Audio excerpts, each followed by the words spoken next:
This sample is the back stitch and pivot. You need to learn this technique of how to pivot in a corner and continue sewing. You will be using this for your pillowcase corner. So we're going to show you how you can mark it. We want that corner marked to be 5/8 in. You can use your seam gauge, or you can use a clear ruler that has 1/8 inch markings. Draw one 5/8 line there, and then draw the other 5/8 here. And where that intersects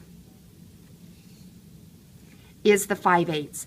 There's also another tip that I'll show you once we are on the machine. We want to back stitch here to begin our stitching. That's important to help lock in the stitches, and we want to start about a 1/2 inch down, and then we will back stitch. The reason we don't start right on the edge and go forward and then back stitch is one reason: it's bulky. Two, it tends to bunch up your fabric, and it's not necessary to have 3 rows.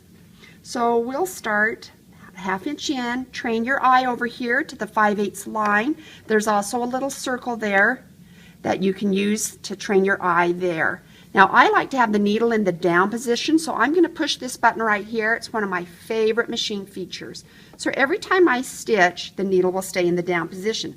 That will be a great feature when we get to that corner.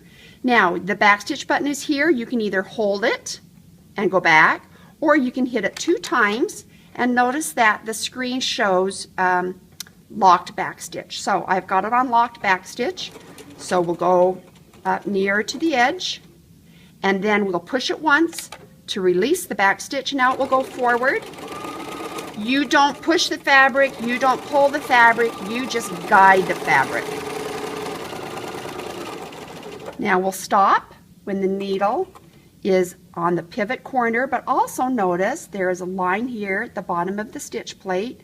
That's the 5/8. So you can also use that as your mark. The needle is down. We will raise the presser foot, turn the fabric, and you'll get a perfect 90-degree corner. 5/8 seam allowance will come to the corner, or excuse me, not corner, the edge of your fabric, and then back stitch at least a 1/2 inch. And then we'll push the needle down button so it comes up, tap your foot on the foot pedal, needle comes and stays up, and then you can pull your fabric away and cut your thread tails.